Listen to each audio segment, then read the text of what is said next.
Alors voici ici cette nouvelle étude en audio vidéo. C'est une étude aussi que j'ai fait par écrit, que je vais mettre, si l'on me le permet, dans la description de cette vidéo. Notre Seigneur a sauvé Yahushua, Jésus, étoile brillante du matin, point d'interrogation, ou astre, lumière et aurore. Alors, pourquoi mettre ce titre ainsi? Bien parce que tout simplement, je me suis rendu compte que l'expression étoile brillante du matin que nous retrouvons dans le Saint Livre de l'Apocalypse, au chapitre 22, verset 16, en réalité, n'est pas une bonne traduction. Et vous allez voir. Alors, nous lisons donc dans la traduction officielle, par exemple, là je prends Osterwald 1996, Apocalypse 22, 16. « Moi, Yahushua, j'ai envoyé mon ange pour vous rendre témoignage de ces choses dans les églises. Je suis le rejeton et la postérité de David, l'étoile brillante du matin. » Alors, au début, je croyais que c'est une bonne traduction. Et voilà. Mais j'ai recherché. Et j'ai trouvé.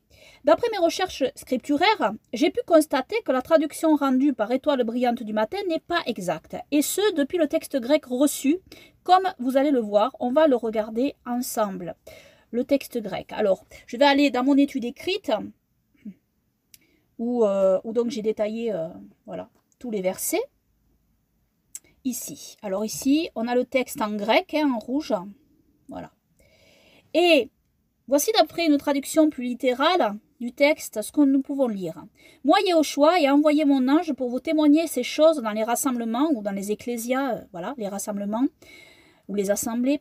Je suis la racine et le descendant de David, l'astre, alors la brillance ou la lumière et l'aurore. » Le texte grec reçu a écrit donc ceci et il a aussi ici, voilà, sur brillance, un « et ».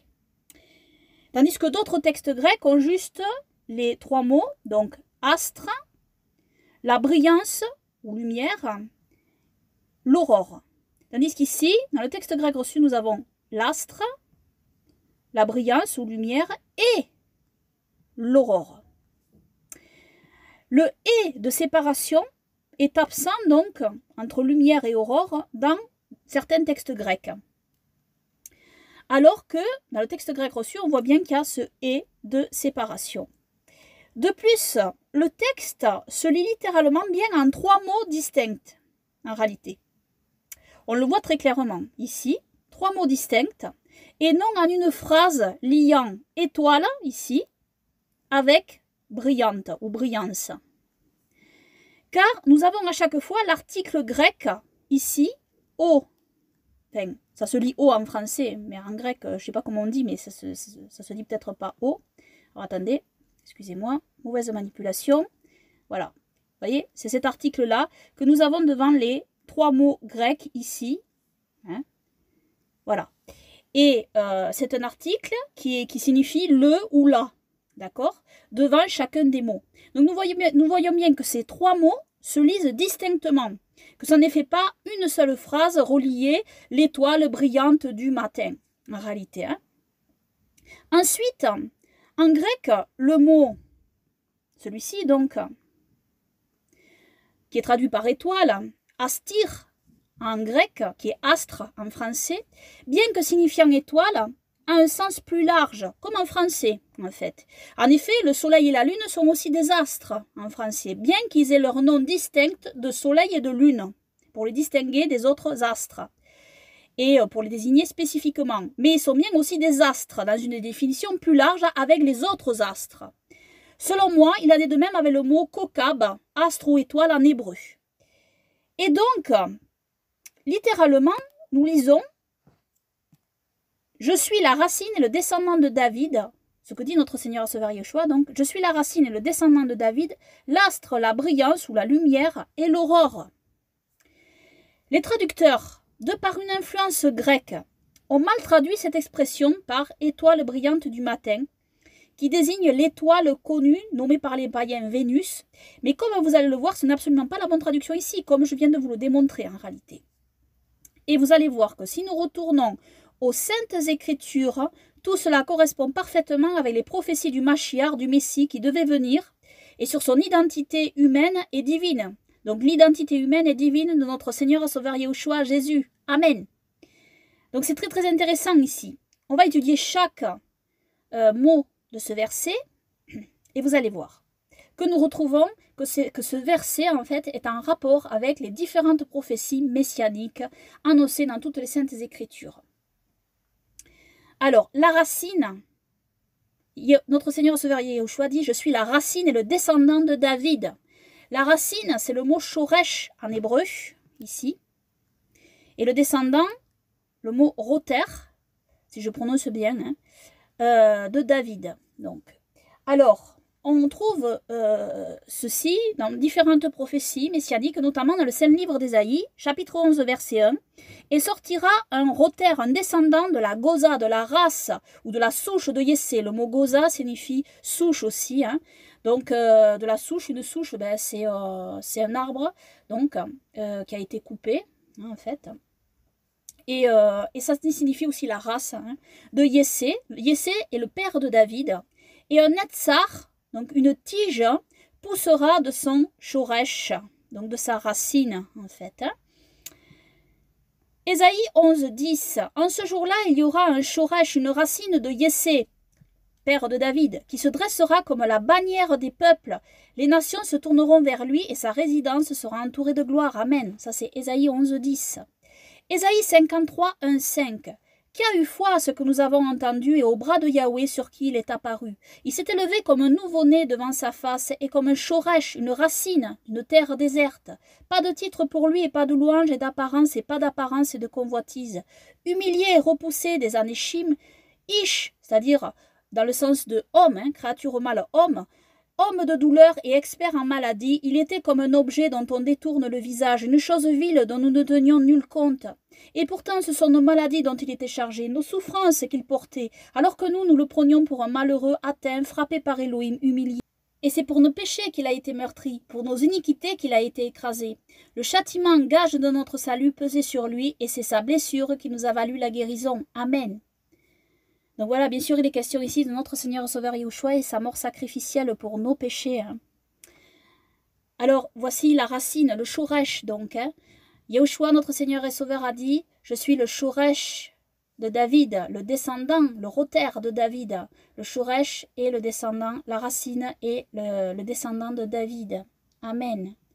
Alors, ici, dans le texte grec, les mots grecs, en fait, pour racine et descendant, je suis le rejeton et la postérité de David, on peut traduire par race de David, hein. Selon moi, ce mot grec est la traduction du mot descendant, roter, donc de David. Hein. On pourrait penser aussi que c'est la traduction du mot netzar, tige de David aussi, voilà. Hein. Mais selon moi, c'est le mot roter, descendant donc de David. Ensuite, l'astre. Alors, ici, c'est traduit par étoile, donc l'étoile, hein, comme on a vu. L'astre, alors, il y a deux mots en hébreu qui ressortent pour les prophéties. Comme j'ai dit, ce mot astre, c'est un mot générique qui peut englober aussi le soleil, donc. Et vous allez voir, donc l'astre en hébreu, c'est kokab, étoile, hein, et shemesh, c'est le soleil. Donc, vous allez voir, nombre. Sainte Torah des Nombres, chapitre 24, versets 15 à 17, et il, Balaam, proféra son oracle de la sorte. Parole de Balaam, fils de Béor, parole du fort au lucide regard, de celui qui entend le verbe divin et connaît le secret du Très-Haut, qui perçoit la vision du Tout-Puissant, qui fléchit, mais dont l'œil reste ouvert. Je le vois. Alors, qui fléchit, c'est Balaam, hein, qui fléchit, donc qui fléchit ses genoux devant le Tout-Puissant. Hein. Je le vois, mais ce n'est pas encore l'heure. Je le distingue et il n'est pas proche. La voix, moi j'ai traduit plus littéralement ici, la voix, le kokab, l'astre de Jacob, d'accord, et le sceptre dirigeant d'Israël qui écrasera les sommités de Moab et renversera tous les enfants de l'orgueil. Amen. C'est une annonce prophétique messianique de la venue de notre Seigneur et Sauveur Yahushua, l'astre de Jacob, l'astre de Jacob. Et cet astre, vous allez voir que c'est l'astre qui est comparé à un soleil. Psaume 84, 12. Car Yahweh Elohim est Shemesh, soleil, et Magen, bouclier. Alors, le verbe être n'y est pas là, ici dans le texte, littéralement, mais c'est ce que ça signifie. Hein. Yahweh donne grâce et honneur, pas de refus du bien à ceux qui marchent dans l'honnêteté. Amen. Malachie 3, 20. Et resplendira pour vous qui craignez mon nom le Shemesh, le soleil de justice et la guérison dans ses ailes. Et vous sortirez et vous vous ébattrez comme de jeunes taureaux sortant de l'étable. Amen. Le testament de Judas, chapitre 5, verset 21. Et après ces choses, un astre se lèvera de Jacob vers vous dans la paix, et un homme s'élèvera de ma semence comme le soleil de justice, marchant avec les fils des hommes en modestie et justice, et aucun péché ne sera trouvé en lui. Amen. Donc ici, on voit très clairement le lien entre l'astre qui se lève de Jacob et le soleil de justice. C'est très intéressant dans le testament de Judas. On voit bien le lien que cet astre de Jacob est en réalité comparé à un soleil, le soleil de justice qui est décrit dans Malachie 3.20. Le lien est fait entre ces deux prophéties en réalité dans le testament de Judas. Alors, ces deux prophéties, en fait, sont arrivées après, justement, le testament de Judas. Hein. Le testament de Judas est venu, donc, avant le prophète Malachie, donc, et avant la prophétie de Balaam. Hein. Donc, c'est répété par le prophète Balaam et par le prophète Malachie. Apocalypse 1.16. Yehoshua avait dans sa main droite 7 étoiles, une épée aiguë à 2 tranchants sortait de sa bouche, et son visage resplendissait comme le soleil dans sa force. Amen. Le soleil, encore une fois. Car notre Seigneur Sauveur Yehoshua est brillant, il brille comme le soleil. Amen. Alors, ensuite, nous avons plusieurs mots qui peuvent faire référence, en fait, au verset, au mot grec, qui est traduit par brillance, la brillance, après le mot astre, la brillance, ou alors la lumière. Hein. Nous avons plusieurs mots dans les Saintes Écritures et qui sont annonciateurs de la venue de notre Seigneur Sauveur Yehoshua en tant qu'homme, mais aussi en tant qu'Elohim fait chair, comme vous allez le voir. Amen. Lever d'un astre, c'est le mot zarar en hébreu. Resplendissant, c'est-à-dire brillance, hein, c'est le mot noga. Et lumière, c'est le mot or, hein, comme l'or en français. Hein. C'est peut-être pour ça qu'en français, l'or, hein, l'or ça brille, c'est lumineux l'or. C'est peut-être l'origine du mot or en français, le métal, l'or, le métal en français. C'est peut-être cette origine-là. Hein. Mais en hébreu, ça signifie, c'est pas le métal en hébreu c'est la lumière, or. Alors, la Sainte Torah des Nombres, chapitre 6, verset 25, que Yahweh fasse lever la lumière de sa face sur toi et te fasse grâce. Amen. Psaume 4, 7, beaucoup disent, qui nous fera voir le bien? Lève sur nous la lumière de ta face, ô Yahweh. Psaume 27, 1, pour David, Yahweh est ma lumière et mon salut. De qui aurais-je peur? Yahweh est la force de ma vie, qui pourrait m'effrayer? Amen. Psaume 36, 10. Car par devers toi est la source de la vie. Dans ta lumière, nous voyons la lumière. Amen. Psaume 89, 16. Bienheureux le peuple qui connaît le cri de joie. Il marche, ô Yahweh, dans la lumière de ta face. Amen. Psaume 112, 4. La lumière, Zarar, se lève dans les ténèbres pour les hommes droits. Il est plein de grâce et miséricordieux et juste. Amen. Ésaïe 2, 5. Venez, maison de Jacob, et marchons à la lumière de Yahweh. Amen. Ésaïe 9, 1. Le peuple qui marchait dans les ténèbres a vu une grande lumière sur ceux qui habitaient dans le pays de l'ombre de la mort. Une lumière, Noga, a brillé sur eux. Amen. Ésaïe 10, 17. Et la lumière d'Israël sera un feu et son sein une langue de feu. Et il brûlera, il dévorera ses ronces et ses buissons épineux en un seul jour. Amen. Ésaïe 42, 6. Je suis Yahweh, je t'ai appelé avec la justice et je tiendrai avec ta main. Et je te garderai, je te donnerai pour être une alliance du peuple, pour être la lumière des nations. Amen. Ésaïe 50, 10. Qui parmi vous révère Yahweh, écoute dans l'appel de son serviteur. Celui qui marche dans les ténèbres et ne voit rien, il ne voit rien resplendir donc, qu'il se repose sur le nom de Yahweh, qu'il s'abandonne à son Elohim. Amen. Ésaïe 51, 4. Prête-moi attention, mon peuple, et prête-moi l'oreille, ma nation, car la Torah sortira d'auprès de moi, et j'établirai mon jugement pour être la lumière des peuples. Amen. Ésaïe 61. Lève-toi, illumine, car ta lumière est venue, et la gloire de Yahweh, Zarar, se lève sur toi. Amen. Ésaïe 63. Et les nations marcheront à ta lumière, et les rois à la Noga, à la splendeur de ton Zarar, de ton lever. Amen. Habakkuk 3, 4. Et sa clarté était comme la donc la naga et sa naga, hein, et la naga, voilà.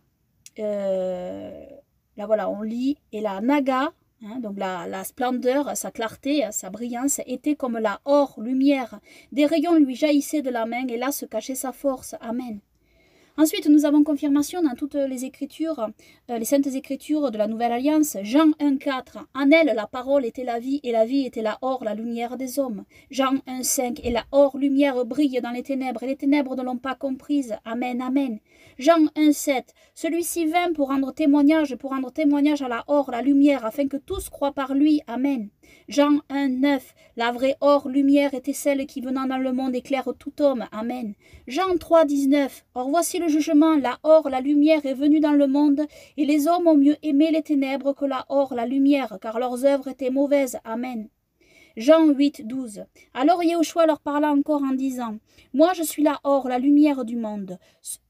Celui qui me suit ne marchera certainement pas dans les ténèbres, mais il aura la or, la lumière de la vie. Amen. Jean 9,5. Pendant que je suis dans le monde, je suis la or, la lumière du monde. Amen.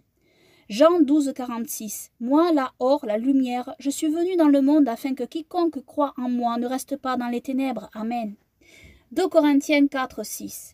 Car c'est l'Élohim qui a dit que du milieu des ténèbres brille la or, la lumière, lui qui a brillé dans nos cœurs pour illuminer la connaissance de la gloire d'Élohim dans la face de Mashiach. Amen. 1 Jean 1,5. Et voici le message que nous avons entendu de lui et que nous vous annonçons. Elohim est or, lumière, et il n'y a en lui aucune ténèbre. Amen. 1 Jean 1,7. Mais si nous marchons dans la or, lumière, comme lui-même est dans la or, lumière, nous sommes en communion les uns avec les autres, et le sang de Yahushua, son Fils, nous purifie de tout péché. Amen. 1 Jean 2,8. Encore une fois, je vous écris un commandement nouveau, ce qui est vrai en lui et en vous, parce que les ténèbres s'en vont, et que la vraie or, lumière, brille déjà. Amen. Apocalypse 21-24. Et les nations marcheront à sa or lumière, et les rois de la terre lui apporteront leur gloire. Amen. Apocalypse 22-5. Et il n'y aura plus de nuit, et ils n'auront pas besoin de la or lumière d'une lampe, ni de la or lumière du soleil, car Yahweh Elohim fera briller sa or lumière sur eux, et ils régneront au siècle des siècles. Amen. Amen. Etc. etc. Vous voyez, ça fait beaucoup déjà à citer là. Mais voilà, il y a beaucoup de versets. Ensuite, nous avons le dernier mot du verset. Donc, notre Seigneur Sauveur Yahushua a dit, « Je suis le rejeton et le descendant de David, l'astre, la lumière et l'aurore. » Donc, l'aurore, c'est le mot charar en hébreu, hein, qui revient. Et nous avons ce mot, nous retrouvons aussi ce mot concernant des prophéties messianiques. Osée, dans le Saint Livre d'Osée, chapitre 6, verset 3, « Pourchassons la connaissance vers la connaissance de Yahweh, comme l'aurore, comme le charar, préparé depuis sa rencontre, et il vient à nous comme la pluie d'arrière-saison qui abreuve la terre. Amen. » Donc c'est Yahweh qui vient. Donc, hein. Amos, chapitre 4, verset 13, « Car c'est lui qui a formé les montagnes, lui Elohim, et créer le souffle. C'est lui qui révèle à l'Adam sa propre pensée, qui fait voler l'aurore, le charar, qui marche sur les hauteurs de la terre. Yahweh Elohim Tsebaoth, tel est son nom. Amen. Yahweh Elohim des armées, tel est son nom. Amen. Psaume 110. Alors ça c'est le psaume messianique, hein, le psaume prophétique messianique sur la venue de notre Seigneur Sauveur Yahushua. Amen. De David, psaume. Yahweh, parle à mon Adon, mon Seigneur. Assieds-toi à ma droite jusqu'à ce que j'ai fait de tes ennemis un escabeau pour tes pieds. Le sceptre de ta puissance, Yahweh l'enverra depuis Sion. Domine ou collecte au milieu de tes ennemis. Ton peuple contribue dans le jour de ton armée, dans la sainte splendeur, depuis l'utérus, depuis l'aurore, depuis le charar. À toi la rosée qui te donne naissance. Amen. Donc selon moi ce verset, hein, on peut le lire donc depuis l'utérus, donc alors c'est traduit depuis le sein, hein, du sein, donc de l'aurore, donc depuis l'utérus, depuis l'aurore, depuis le charar, depuis l'utérus, on voit que c'est une naissance donc qui doit venir ici. C'est notre Seigneur Sauveur Yeshua, c'est Elohim qui va venir en chair, donc qui va naître en tant qu'homme sur terre. À toi la rosée qui te donne naissance. Amen.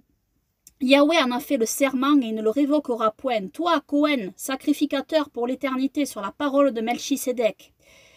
Mon Adon, mon Seigneur, avec ta droite, écrase dans le jour de sa colère des rois. Amen. Il juge dans les nations la totalité des nations. Écrase la tête sur la terre immense. Alors écrase la tête, hein, pour ma part, cela fait référence à la tête du dragon du Léviathan, hein, voire la prophétie messianique dans la Sainte Torah de la Genèse, où la semence de la femme, Elohim dit que la semence promise de la femme écrasera la semence du serpent, hein, du Narash. Donc voilà, hein, pour moi c'est de ça dont il est question ici. Depuis le ruisseau, dans la voie, il boit, par conséquent il relève la tête. Amen.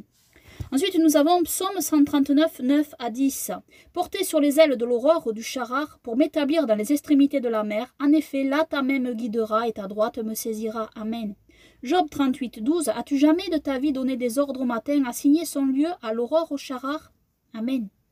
Donc ici, le charar, qui est l'aurore, en fait, c'est l'aurore, c'est le moment où le soleil apparaît, en fait, juste au lever, hein, parce que bon, en français, il y a l'aube. L'aube, c'est un peu avant l'aurore, en fait, c'est quand il fait encore obscur, l'aube.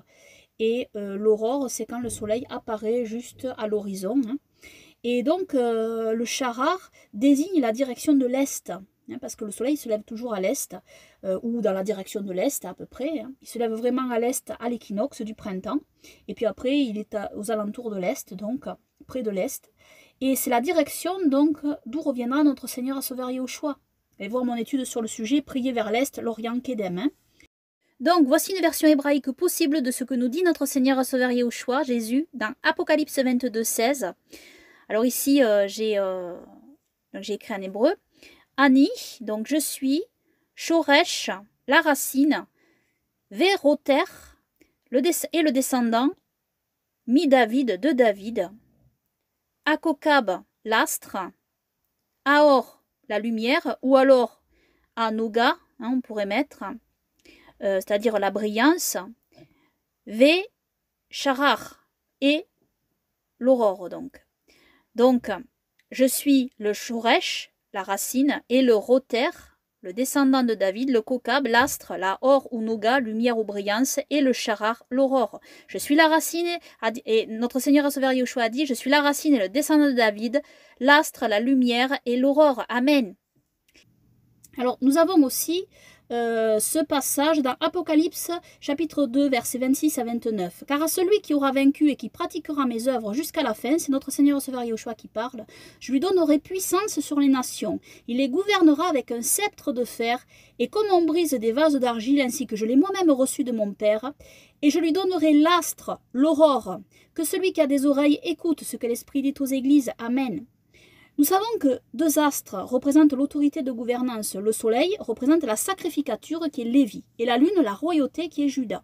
Nous l'avons dans le testament de Nephtali, chapitre 3, versets 1 à 3. Car dans la 40e année de ma vie, j'ai vu dans une vision que le soleil et la lune se tenaient encore sur le mont des Oliviers à l'est de Jérusalem. Et voici Isaac, le père de mon père, nous dit: courez, saisissez-les chacun selon sa force, et celui qui les attrapera, à lui le soleil et la lune. Et nous coururent tous ensemble, et Lévi saisit le soleil, et Judas surpassa les autres et attrapa la lune. Et ils furent tous deux soulevés avec eux ensemble. Et quand Lévi devint comme le soleil, un certain jeune homme lui donna 12 branches de palme, et Judas était aussi brillant que la lune, et sous ses pieds étaient 12 rayons, et Lévi et Judas coururent en se tenant l'un à l'autre. Amen. Donc ici, le symbole aussi du soleil et de la lune, on le retrouve avec la femme, hein, qui a les ailes du grand aigle dans l'Apocalypse. Elle est enveloppée du soleil, donc elle a la sacrificature lévitique, et à ses pieds se trouve la lune, donc la royauté, c'est Judas. Hein, donc. Le soleil donc, est l'astre Kokab qui symbolise la sacrificature et la puissance et la domination. Dans Matthieu chapitre 13, verset 14... verset 43, notre Seigneur Sauveur Yahushua dit: alors luiront les justes comme le soleil dans le royaume de leur Père. Celui qui a des oreilles pour entendre, entend. Amen. Et nous lisons aussi dans Apocalypse 1, 6, 7, à celui qui nous a aimés, qui nous a lavés de nos péchés par son sang, et qui nous a fait roi et sacrificateur d'Elohim son Père, à lui soit la gloire et la force au siècle des siècles. Amen. Voici, il vient sur les nuées, et tout œil le verra, ceux mêmes qui l'ont percé, et toutes les tribus de la terre se frapperont la poitrine devant lui. Oui, Amen. Et je dis Amen. Apocalypse 5, 8 à 10. Et quand Yahushua eut pris le livre, les 4 animaux et les 24 anciens se prosternèrent devant l'agneau, ayant chacun des harpes et des coupes d'or pleines de parfums. lesquelles sont les prières des saints. Et il chantait un cantique nouveau disant « Tu es digne de prendre le livre et d'en ouvrir les sceaux, car tu as été immolé, et tu nous as rachetés à Elohim par ton sang de toute tribu, de toute langue, de tout peuple et de toute nation. Et tu nous as fait rois et sacrificateurs à notre Elohim, et nous régnerons sur la terre. Amen. » Apocalypse 26. Heureux et saint celui qui a part à la première résurrection. La seconde mort n'a point de pouvoir sur eux, mais ils seront sacrificateurs d'Elohim et de Mashiach et régneront avec lui 1000 ans. Amen. Donc, vous voyez, le symbole du soleil, la sacrificature. Donc voilà, l'astre, et notre Seigneur Sauveur Yahushua dit qu'il donnera le sceptre à ceux qui le suivront, hein, et qui leur donnera l'astre, l'aurore, donc le soleil. Hein, donc la sacrificature. Hein, et savoir et comprendre que les Naziréens, même non lévites, ont un rang similaire à la sacrificature lévite au sein du peuple d'Elohim. Je vous invite à regarder donc mon autre étude que j'avais faite, Révélation, hommes et cheveux longs, etc., Naziréens, prêtres, évêques, sacrificateurs, si Louis me le permet, je vais mettre dans le lien de la description de cette vidéo. Amen. Et nous avons aussi le passage de l'apôtre Pierre, où il n'est pas question de l'étoile brillante du matin, hein, contrairement à ce qui est traduit également. Il faudra retourner au texte grec pour s'en rendre compte. 2 Pierre 1, 19. Voici ce que nous dit l'apôtre Pierre. Nous avons aussi la parole des prophètes qui est très ferme, à laquelle vous faites bien de vous attacher comme à une lampe qui brillait dans un lieu sombre, jusqu'à ce que l'aurore du jour et le porteur de lumière se leva dans vos cœurs. Amen. Ici, nous avons de nouveau l'aurore du jour, le charar. Donc, hein, et le porteur de lumière, qui est le porteur de lumière? C'est Yahushua qui apporte la lumière. Il est la lumière du monde, la or du monde. Il est Yahweh incarné en chair. Yahweh, la lumière. Il est la face de Yahweh.